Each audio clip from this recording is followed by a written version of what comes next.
我认为不是他。为什么？我的女神探。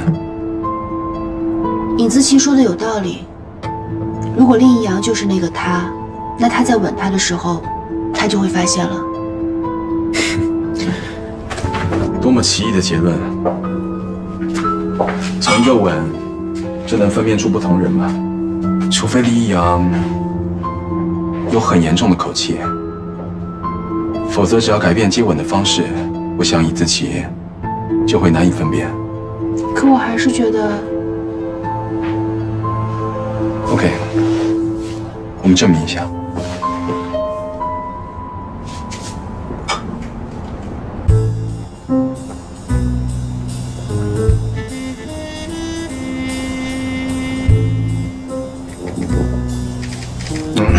没事，那个你忙你们的，可以当我不在。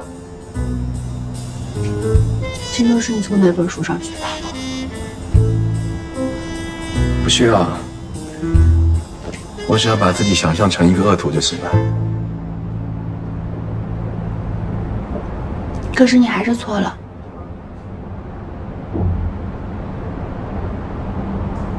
你每次接吻到最后都会习惯性的从下往上勾一下我的舌头。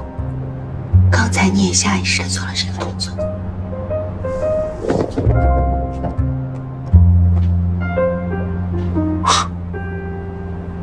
OK， 你说服了我。尹子琪和厉一阳相恋多年，他们彼此熟悉，可能更胜于你我，但这不能有力的证明厉一阳就不是那个他呀。这么说不自相矛盾了吗？你忘了还有一种可能，他有双重人格。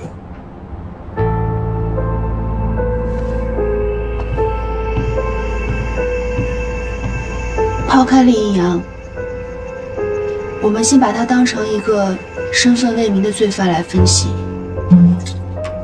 首先，尹自琪在被他吻的时候，把他当成了薄敬言，说明这个人的身材、年龄和薄敬言相似。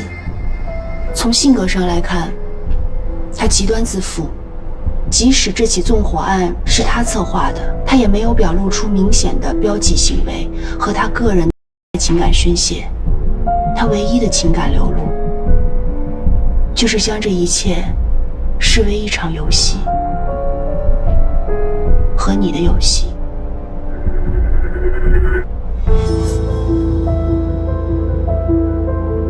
可是，他的目的是什么？他并没有进攻于你，难道他的目的是要战胜你？因为他是同党，或者是追随者。不，我已经确认他和托米的关系了。他是托米的精神导师。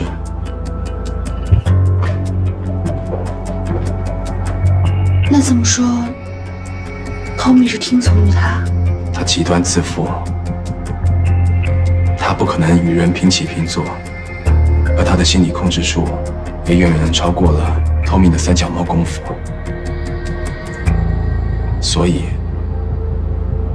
他的地位只可能超过托米。最可能的就是，他是类似于精神导师的角色，他并不直接犯案，但托米臣服于他，他影响了托米的犯罪，而托米只能屈居2号。现在看来找我的目的也很清楚了。他征服的欲望已经大过于复仇了，因为我亲手将他的弟子送进了监狱。那我们接下来该怎么做？既然已经清楚他的动机了，就可以采取主动措施。我会尽快回美国一趟，跟托米谈谈。也许托米才是所有的根结所在。喂，你好，吴队长。好的，我马上告诉杜教授。是不是追踪到离开现场的隔离车辆？有3个收费站查到那辆越野车的踪迹，他最后上了海越高速。海越高速，看来我们的方向没错。5月青蓝果然是要回香港。对他来说，香港绝不可能只是一个落脚地。我相信，那里会是他下一个屠宰场。子玉，你去香港，找国际刑警去调查李一阳的别墅。金阳，准备好你的护照，我们将要去见一见老朋友了。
Hey.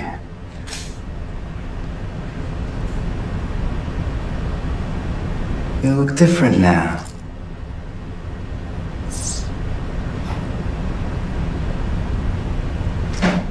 There's a woman's smell on you. I want to meet her. I will tell you who you're looking for if you let me meet her.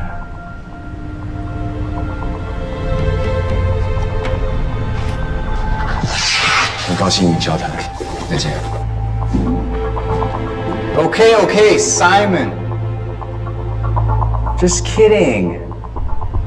You still don't have a sense of humor.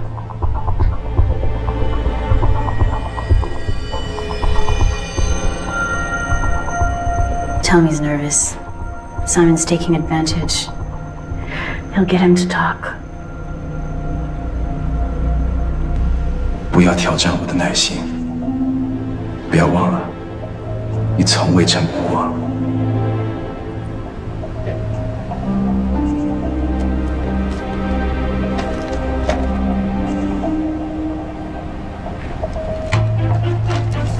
Such a sloppy job.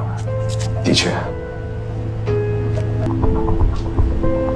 你见过这种编码方式吗？ He loves number games. He has a lot of them.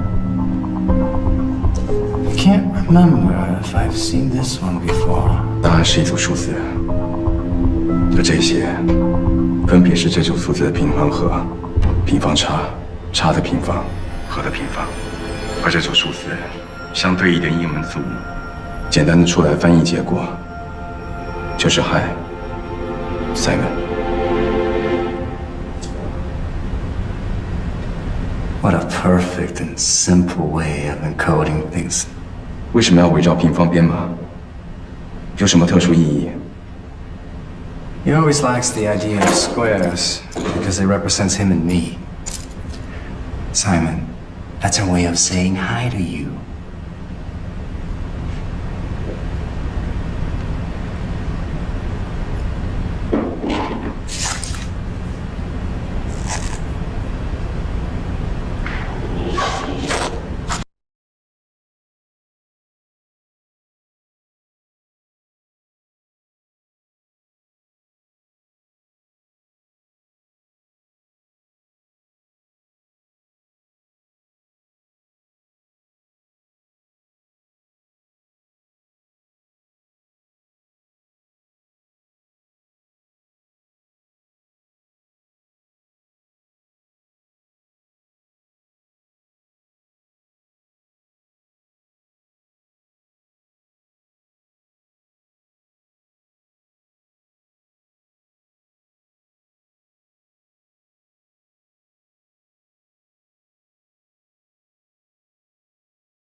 1号真的想杀了你？不，他不想杀我。你居然相信Tommy的话？从我们交谈的第一句话开始，他就在说谎。他说的第一句话是什么？如果你让我见他，他会告诉你1号的身份。1号是他的精神支柱，他绝不可能出卖。他不过是在诱惑我罢了。他也是在鬼扯的。他从来都没有见过1号的平方密码方式。你说过，1号的地位高于Tommy，他不愿意让自己和Tommy相提并论。他看到1号留下那些信息之后，他的反应并不愉悦。很显然，这是他意料之外的。他后来说的那番话，如果他不在意这件事情的话，以他狡猾的性格，他会和我谈条件、卖关子、扯谎。尽管他尽力控制住，没有表露出来，但是还是可以看出来，他的情绪波动很大。为什么？如果1号想要杀我的话，他应该感到高兴才对。唯一可以解释的，他在嫉妒，他在愤怒，他害怕被我给取代。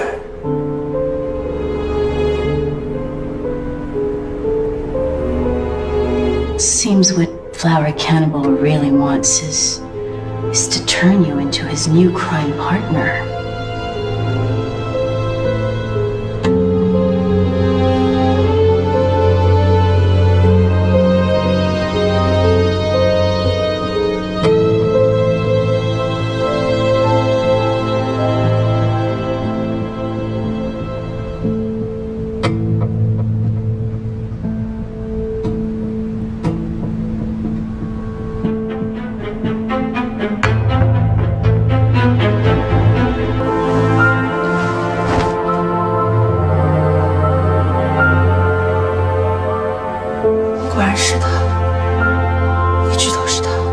是谁啊？恐怖娃娃屋爱好者吗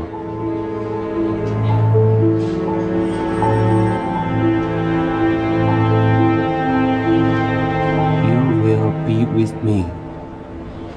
谁将与谁在一起？在我们处理的其他案件中，他仅仅是在幕后操纵，而这些受害者却是他亲手绑架的。他已经准备好要面对我。直接面对你。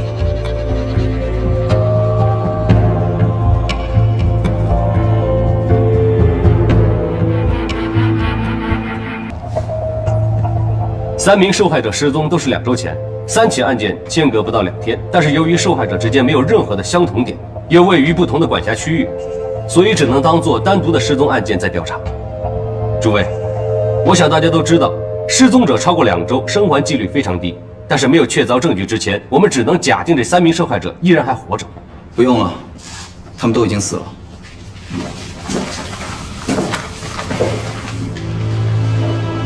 除了第5个什么都看不清楚的暗房之外，另外的4段视频播放到最后都是这样的静止画面，包括我在内，大家都认为这支视频已经播放结束了。难道不是吗？画面虽然是静止的，但进度条还在播放当中。既然你说的对，每段视频的最后25秒，他们是用静止的画面掩盖了加密的影像。25秒的加密影像，这个发现太重要了，马上去叫技术鉴定人员来。不用了，我已经破解了。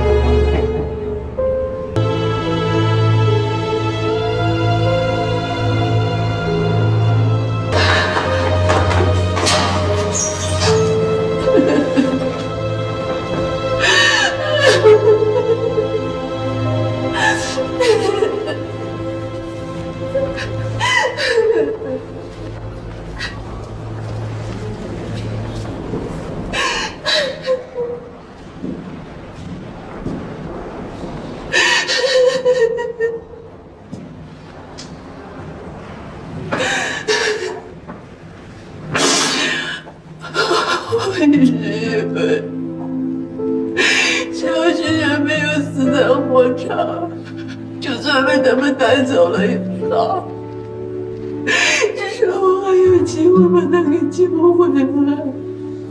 但是，我看到那些受害者他们那么残忍，那么痛苦，我没有办法想象，如果血液在他们手里，他会遭受什么样的折磨？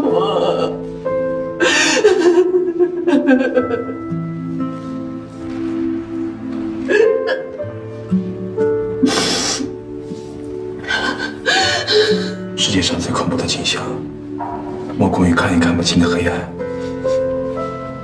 这是他试图要击垮我的手法。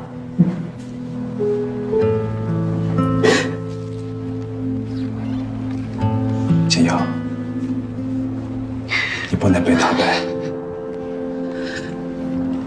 如果你输了，我又能怎么赢呢？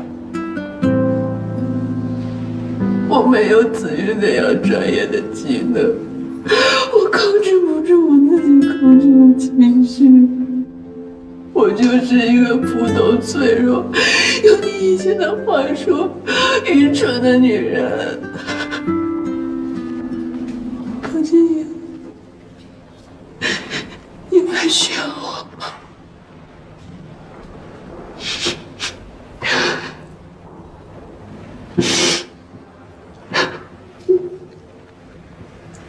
他拥有最敏锐、最精准的犯罪头脑，在整整的1年里，甚至更长的时间，试着评估我、观察我。他也许比我自己更了解我自己的内心。最后，他找到我的弱点，就是攻击你。作为对我最有效的宣战方式，简瑶，正是因为我需要你，你才会遭受到攻击。你会怨恨我吗？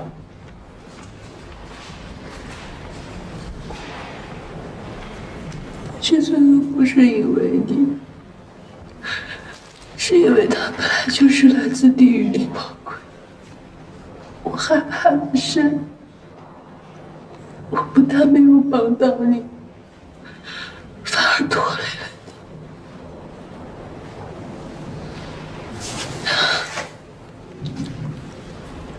这会是他做的最错误的一个决定。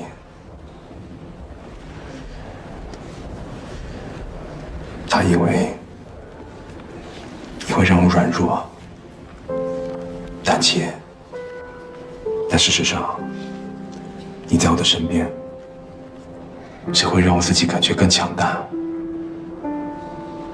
更稳定。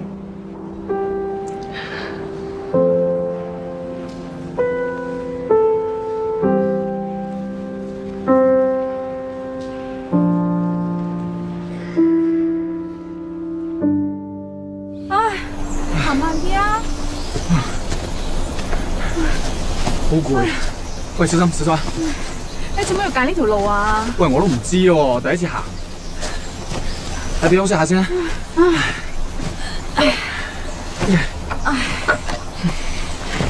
飲啖水先。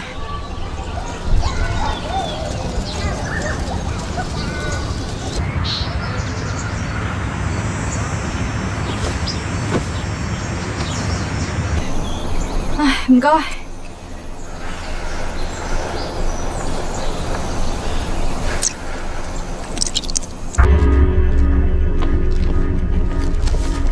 魏教授，尸体全部找到了，分别被丢弃在本港4处的山林和郊区。同时，鉴定人员还发现，1号还在他们身上拿走了纪念品。谢谢。我们已经询问过3位死者的亲人和朋友，他们彼此都不认识。初步可以判定，1号是在随机选择作案对象。另外，女死者除了是售楼小姐，还在一所夜校上学。男死者不仅是建筑师，还是一名作家，得过几个大奖。罗教授，我认为他的选择也并非是随机的。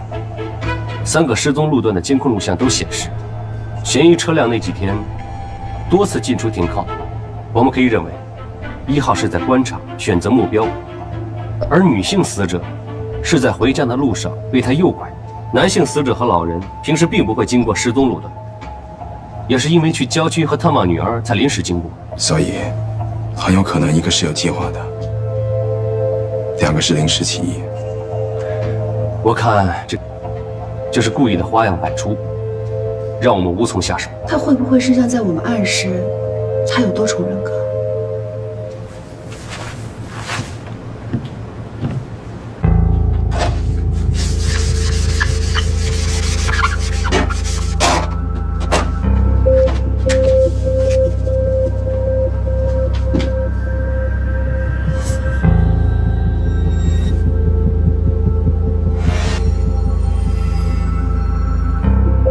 ？3个人，有3个排列组合方式。从诱拐的方式来看，女人是有计划的，男人和老人可能是随机的。你有什么想法？以往我们遇到选择的受害者都是同一类型，有明显的连贯的标记行为。可是这一次，我们面对3种不同的作案手法，要直接画出罪犯的画像，的确无从下手。那么记住，再复杂的犯罪心理案件，都脱离不了本质。本质上，它始终是一个心理。对于一个心理异常的人来说，虐待折磨时，杀人分尸时，始终会控制不住欲望，泄露自己的真实情感。所以，我们要找的画像因素，一定会隐藏在这个案件里。以他自恋的程度，以他自以为可以驯服我的愚蠢心态，你认为他会忍不住向我展示什么？你可以按照这个画像去找嫌疑人了。这个是对于心理学的应用十分的得心应手。他肯定受过高级的系统教育。你去美国的中心局查查，看看全美有哪几家高级的心理学院有符合侧写条件的毕业生。好的。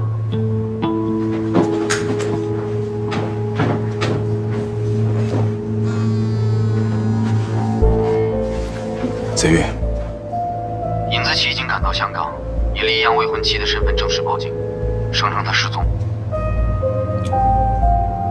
你和我都见过李一阳，虽然不能确定他和这个案子有没有联系，但肯定的是，他不是。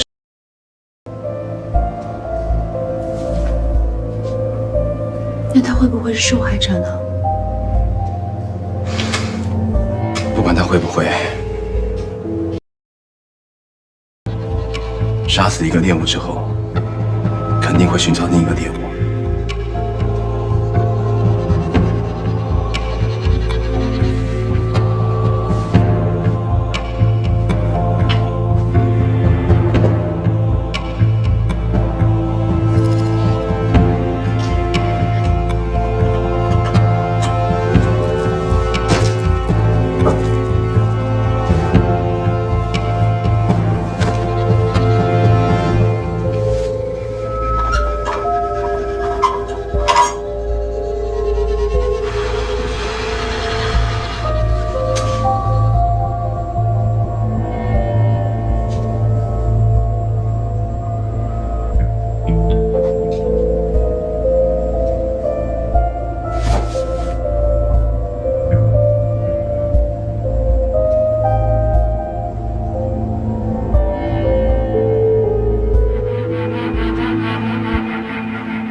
你在干嘛？你叫我？我问你在干嘛？需不需要我做什么？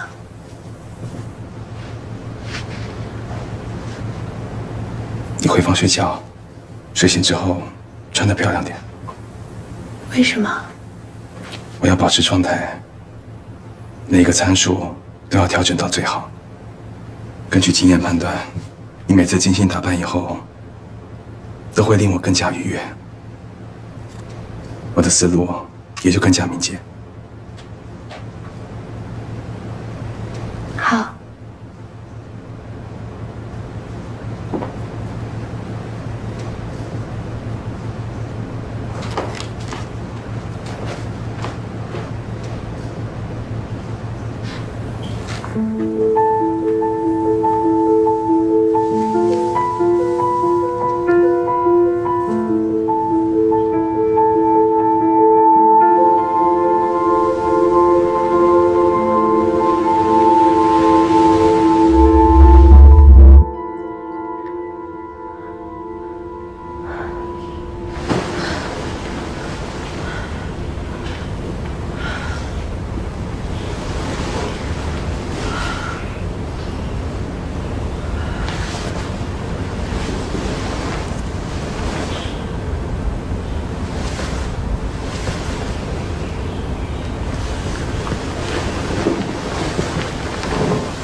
姐，姐，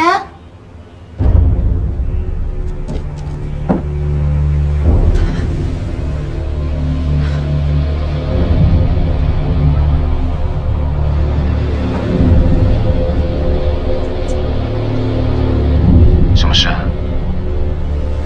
你在哪儿啊？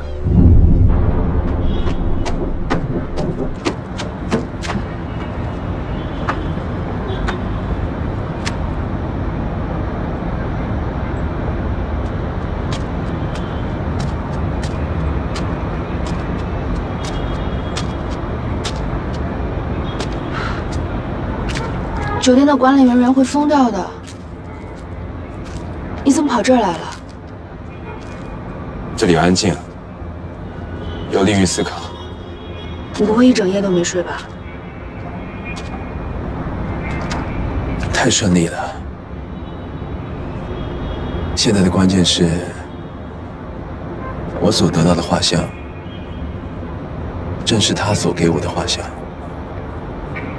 画像是假的。不，画像是真的。是他的误导。他是一个喜怒无常，但是，他既然敢给我这个画像，就表示笃定了，按照这些条件，我们找不到他，而他已经开始了第二轮的犯罪。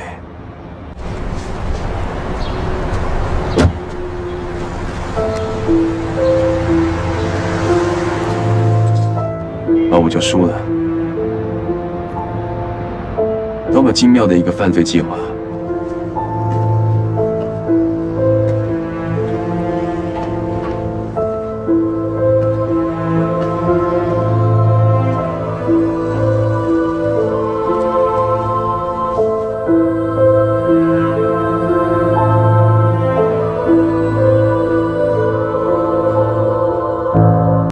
那怎么办？那线索岂不是都断了？如果我是一个自大狂妄的人，我得到这幅画像，我肯定会如他所愿，一步步走向失败。只可惜，我的大脑极度清醒，他料错了。你有发现了？在他的行为里，还有4个矛盾点。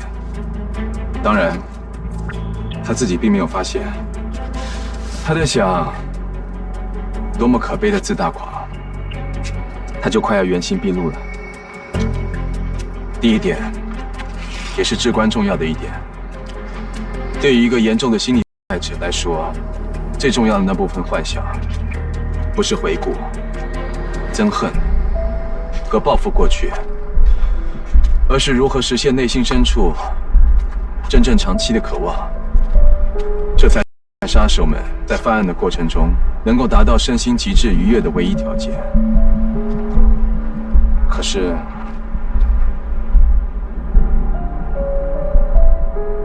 ，1号把这一部分藏到哪里去了呢？的确，在杀人机器案中，孙勇幻想成冷血杀手。可是，1号的渴求是什么呢？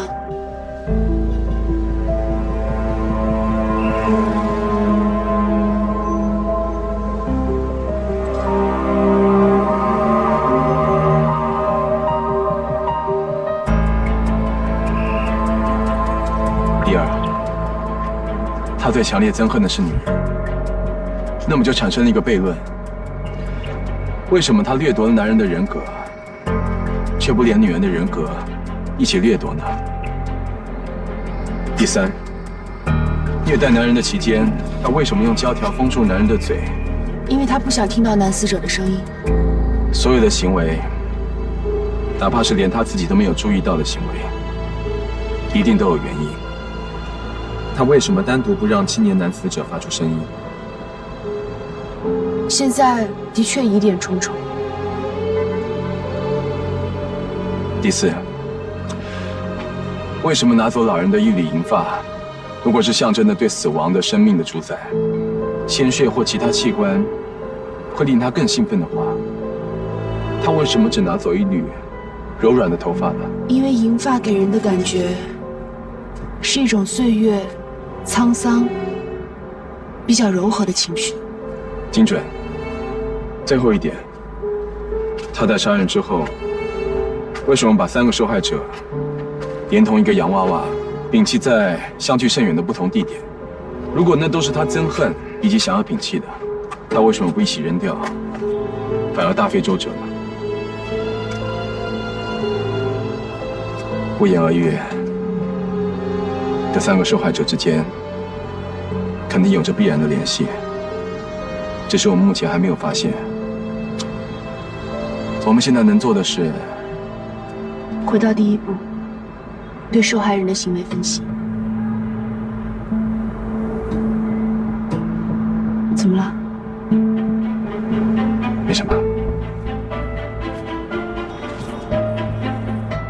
根据你的要求，我们把3位受害者的家属全部请来。只是我不太明白，我手下的人查了个遍，与3位受害者并没有任何关系。郭教授，您到底想要找什么？我们要找的是不同的东西。是1号的幻想。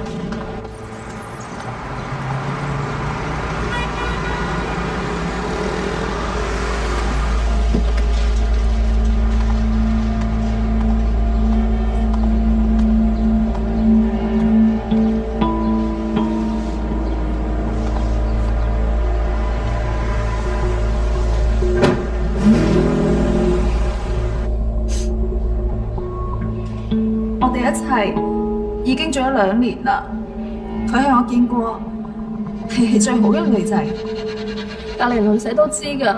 我老豆一世行得正，企得正，佢做咩事都冇虧心嘅。佢教書教咗一世人，自己都唔使使錢㗎，慳埋啲錢捐晒俾啲冇專讀書嘅細路。她有没有男朋友？失踪前，她有什么异常的行为吗？佢曾經有過一個男朋友，不過半年前就已經分咗手啦。他經常參加刺殺活動。係我需要他資助過的所有人員名單。啊，係啊，如果佢冇出事嘅話，下個月就可以升職㗎啦，調去南丫島。你弟弟有很高的寫作天賦，他為什麼不是職業作家？我爹哋媽咪唔係好同意呢件事，佢哋覺得寫作係一件虛幻嘅事，唔可以做謀生嘅職業，所以宇智喺大學嗰陣時就要佢選擇咗建築專業。但是他並沒有放棄寫作。宇智係一個好有恒心同毅力嘅人。舊年星河獎競爭好激烈，但係佢都係贏咗。佢係最好嘅，佢真係最好嘅。杨先生，感谢你协助我们调查，有什么情况我会再联络你。好。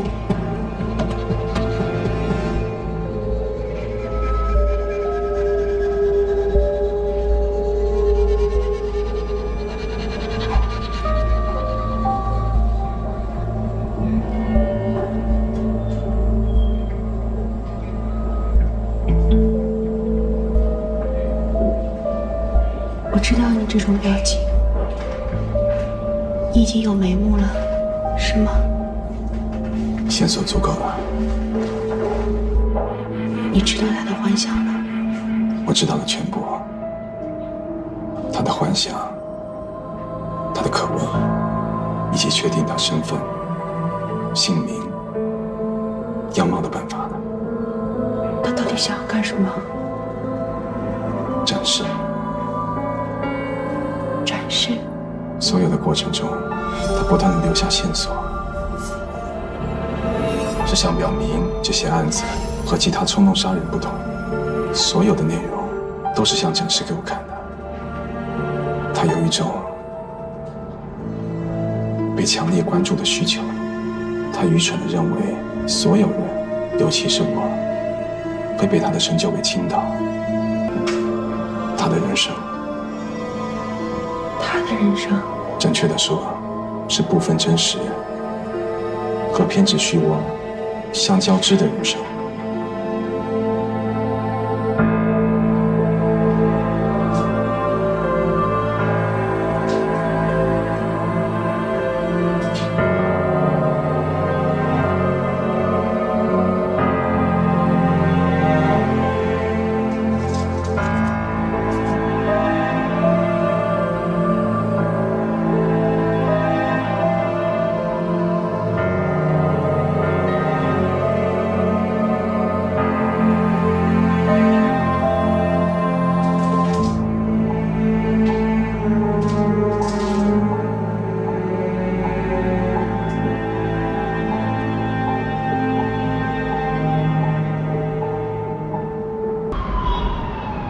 每一个连环杀人犯的行为里，不管他有多么疯狂，多么的不可思议，都会有他的思想，还有逻辑。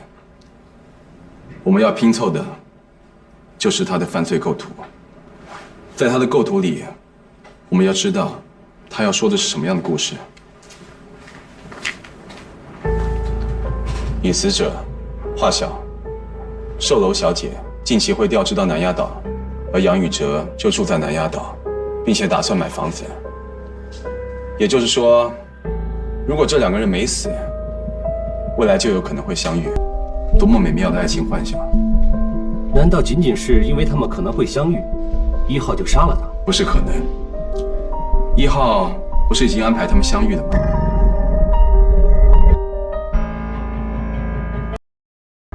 确定了这两个人的定位之后，我们可以看到一个想象中的家庭，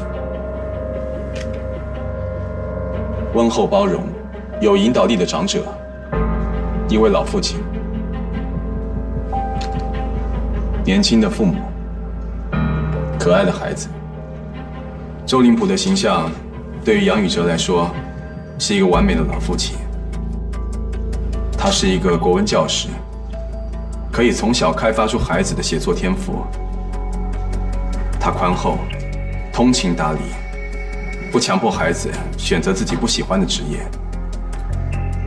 嫌犯在想象中把自己带入了杨宇哲，设计了一个最合适他的父亲。我还是不明白，为什么他只设计了一个老父亲，而不设计老母亲呢？因为在现实里，情况恰好相反。嫌犯从来就不曾拥有一个父亲，只能靠自己的想象。在他的生活中，真实存在的是他的母亲。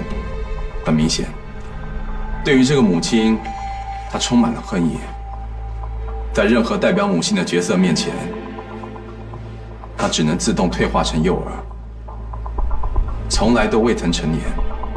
当然，也不需要想象出更加年长的母亲。当他面对杨宇哲的时候，他把成年的自己带入了进去，而面对华晓时，他又把幼年的自己带入了进去，所以华小既是完美的伴侣，又是儿时他曾经想要的妈妈。有了这个幻想以后，其他所有的疑点都有了解释。他为什么只掠夺男人的人格，只鞭笞女人？他为什么拿走老人的银发、洋娃娃的双手，还把他们扔到一个相距甚远的地方？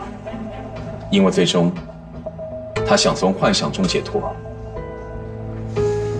回到仇恨里，他狠狠地抛弃了他们，而后开始新的一轮幻想，寻找新的受害者，组建新的家庭。仅仅凭借这些不存在的东西，完全凭借自己的幻想和联系，他就能杀了3个不相干的人。对于心理扭曲的罪犯来说，已经足够完成一个丰富的幻想。为什么纵火案之后，他会偷渡离开大陆，来到香港？2015年，全港华语科幻星河奖颁奖典礼就在他返港的第2天举行了。他当时长途跋涉，应该就是为了参加这个颁奖典礼。我马上去查一下参赛者的名单。不用了，我已经让子玉去做了。我编写了一个特殊的小型搜索引擎，可以自动搜索和筛选近10年来地区及以上各类文学赛事的资料，包括……请你只说结果好吗？符合你侧写的总共有7个人。7个嫌疑人太多，我们并没有那么充足的排查时间。但是你给我的资料实在太有限了，如果想要缩小范围的话，我还需要更多。把杨宇哲的影像再放一遍。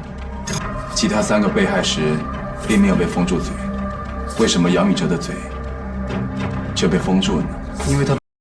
因为杨宇哲认识他，又或者说，杨宇哲知道他使用过某个身份。7个符合描述的侧写中，有谁是最有可能和杨宇哲有过交集的？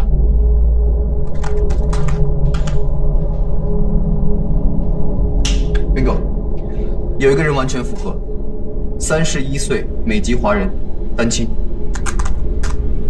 梅君远，2015年科技星河奖，杨宇哲得了金奖，他是第2名。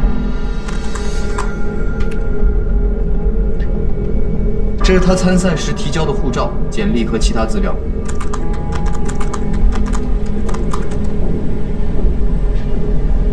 坏消息，我快速地检索了他的个人信息。护照号码不存在，是伪造的。但是至少我们认识了他的脸。我现在只能尽可能的在多的数据库里面进行面部识别，但需要时间，而且准确度有限。梁 Sir， 有2單新嘅失蹤案，受害者要求同你監控嘅類型有啲相似。马上把详细资料传过来。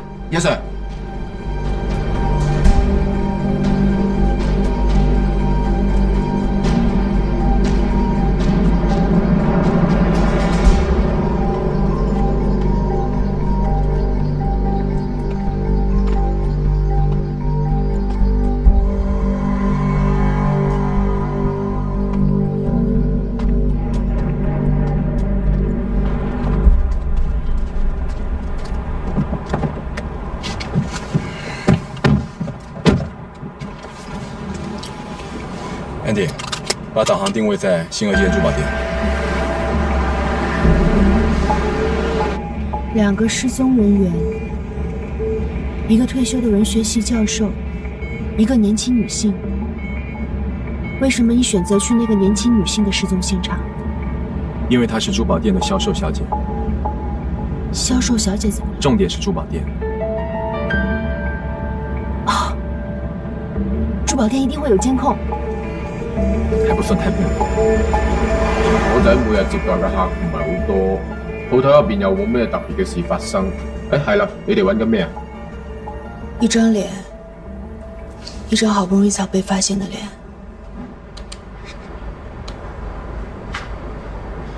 就是这里，真婷。是他。时间是前天上午大概10点53分。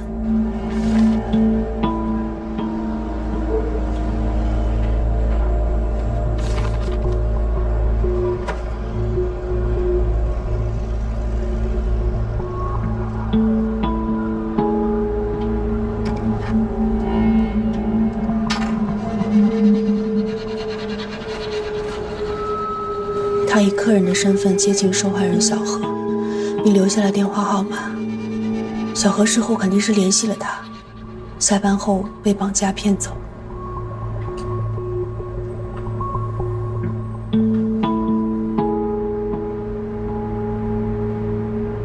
你看这里，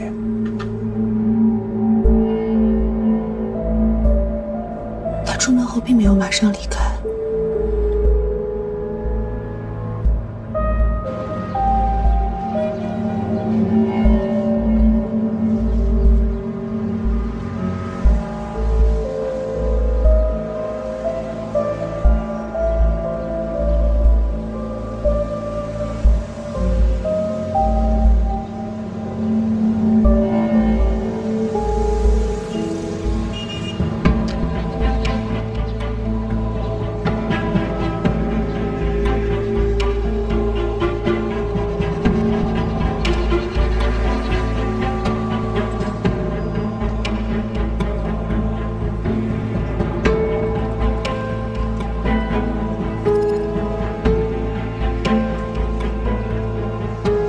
当时就是站在这儿，站了这么久，他到底在看什么？或者说，他到底在等什么？他在看自己的下一个受害者。下一个受害者？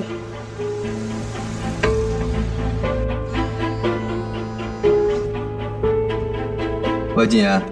新尔店珠宝店附近有什么小学吗？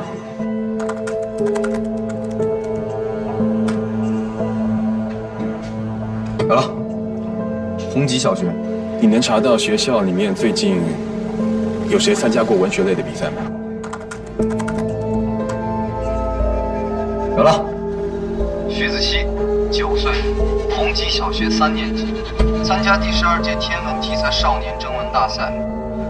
组委会官方显示，他是特等奖获得者。颁奖礼的时间还有地点呢？颁奖地址是港府天文博物馆2楼。颁奖时间是今天下午。现在。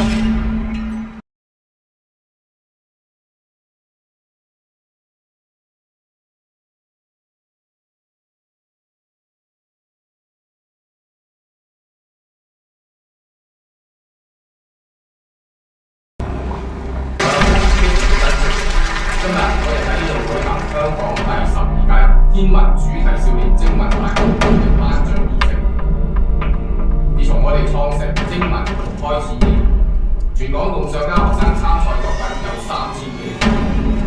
咁經過我哋所有部嘅精心嘅評選，呢次徵文活動一共選出3等獎5名、2等獎5名、1等獎2名、特等獎1名。徐子熙在前排中线向左第2个位置。香港天文館嘅副館長金屬先生為我哋做一個點評，有請。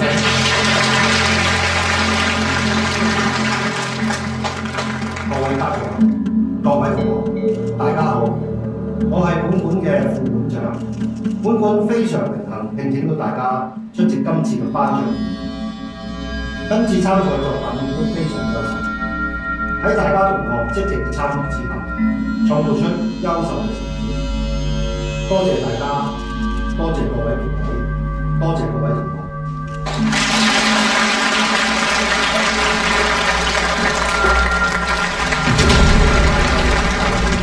收到中文3次，喺專家同埋多位評委老師互相招選。做咩啊？你做乜嘢啊？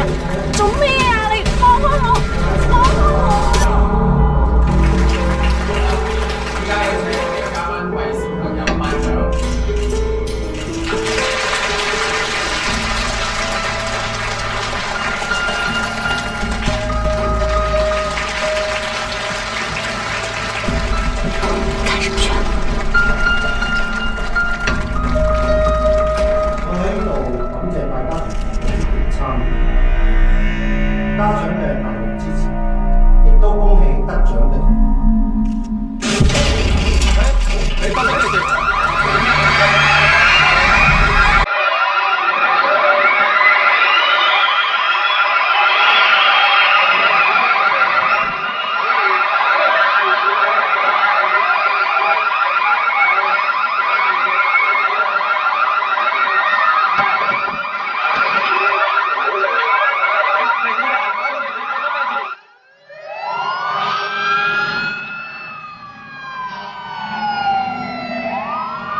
没事吧？没事。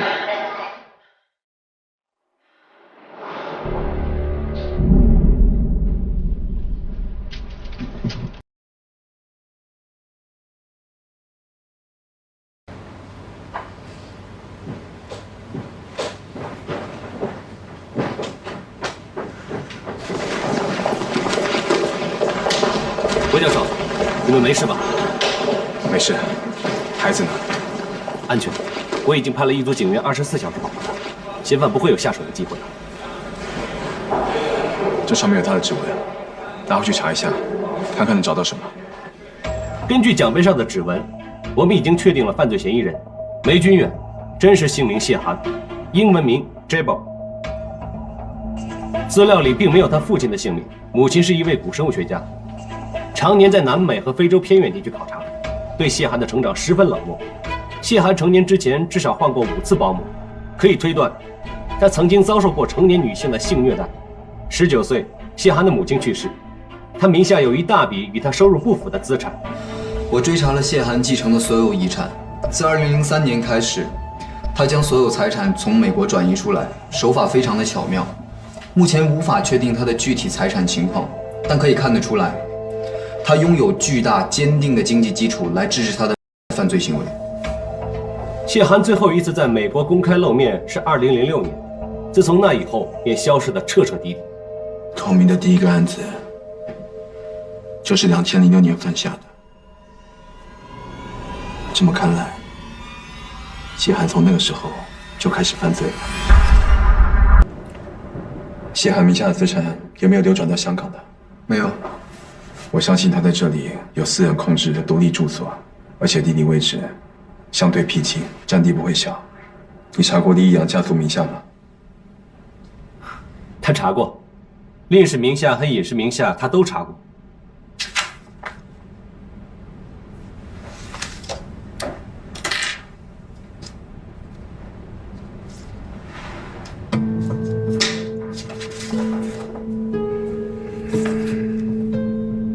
这是几名死者被绑架抛尸的地方。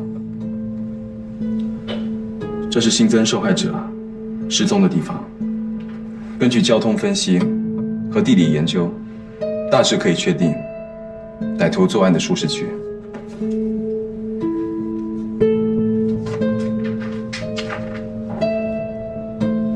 他这个范围也太大了吧？如果没有明确的指向性的线索的话，这么大的范围很难找到那几个失踪者。金瑶，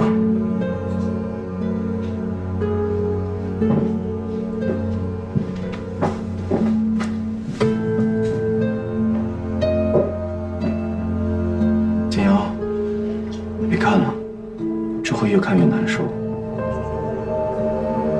而且也不一定是他。是的。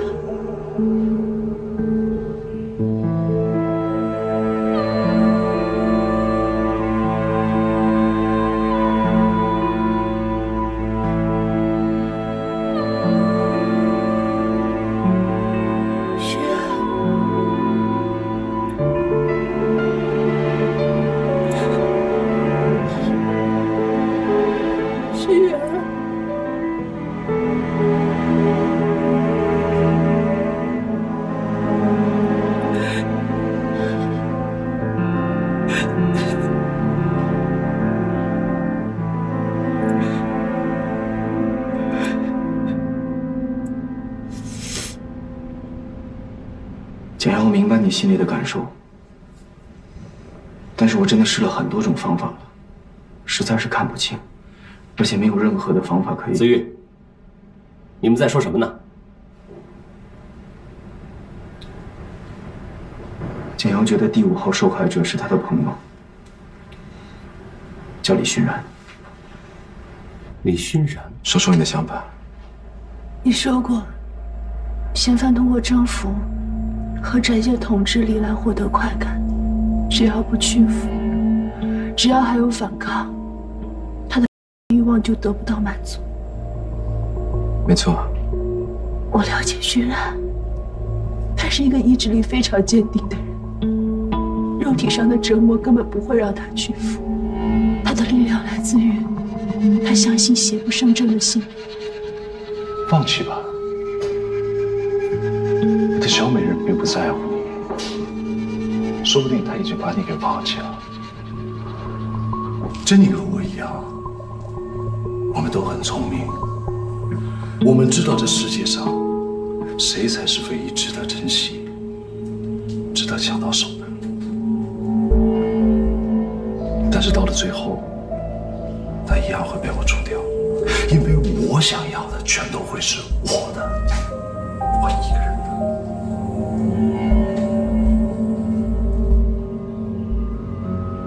你孩子呢？在你的完美家庭计划里，应该有个孩子，可你并没有抓到他。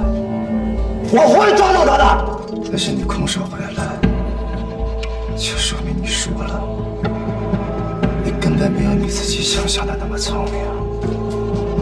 正如你在我面前所宣扬的，你比薄景言领先那么多，可你却还是什么？只要抛出你脑子里自我迷恋的妄想，人人都看得出来，其实你的内心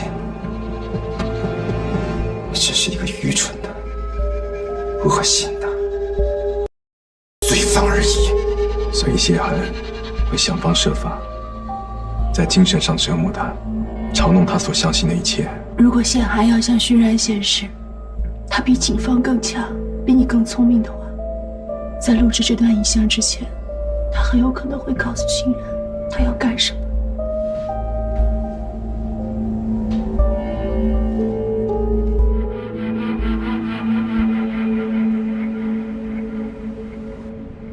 手指，手指，他的手指在动。他不是一直在挠头发吗？我也以为是他在挠头发，其实不是。熏然很小的时候，李叔叔就教过他摩斯密码。摩斯密码？李熏然不是普通的受害者，他是一名刑警，他肯定可以注意和观察到一般人注意不到的细节。如果他想试图传递信息的话，那肯定是很重要的信息。那我们还等什么？把刚才的录像重新播放一遍。OK， 马上找个密码专家来。不用了，阿栋。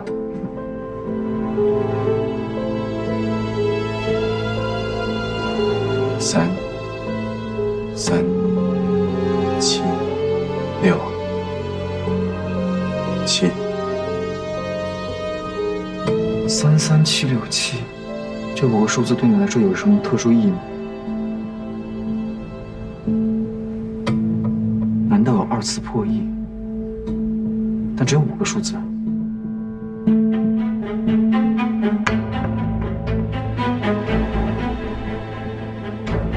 我想，大部分的路灯的灯杆上应该都有编号。